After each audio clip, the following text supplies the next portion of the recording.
Radio Adventiste Bethany de Pétionville, la radio qui vous parle de Jésus.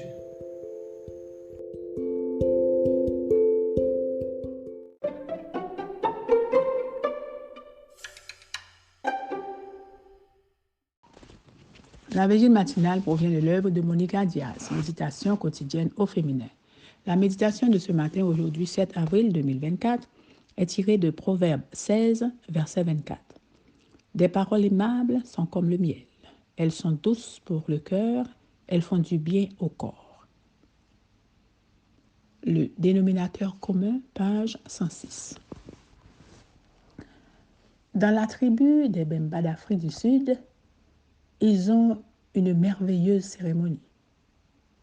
Lorsqu'une personne agit de manière irresponsable ou injuste, ils la placent au centre du village et tous les hommes, les femmes et les enfants forment un cercle autour d'elle.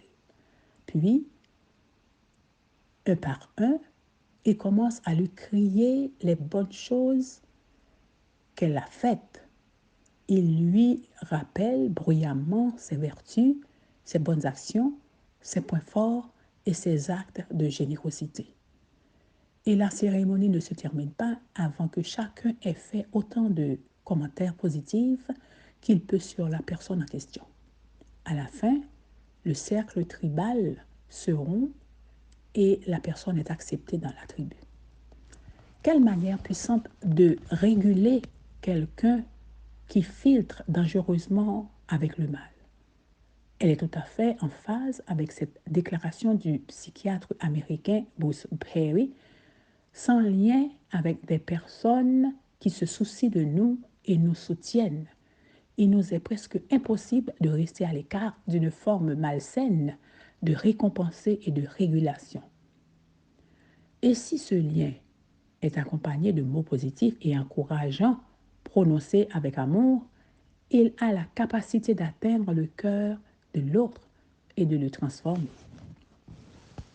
L'un des meilleurs moyens d'inciter une personne à accepter le pardon du Christ et de son prochain, en laissant derrière elle tout sentiment de culpabilité et de honte, est de lui adresser des paroles positives et affectueuses.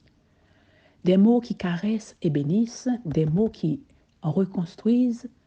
Malheureusement, nous vivons dans une culture où les mots de soutien sont rares et les mots de disqualification nombreux.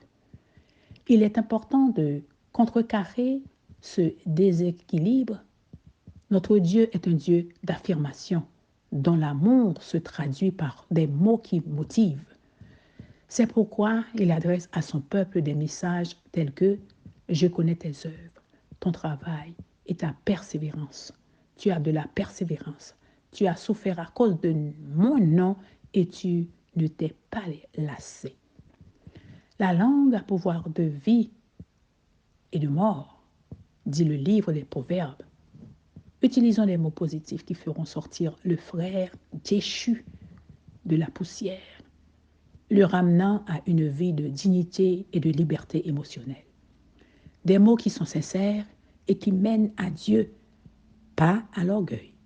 Des mots qui sont comme une caresse qui dit « Guéris, guéris, petite queue de grenouille ».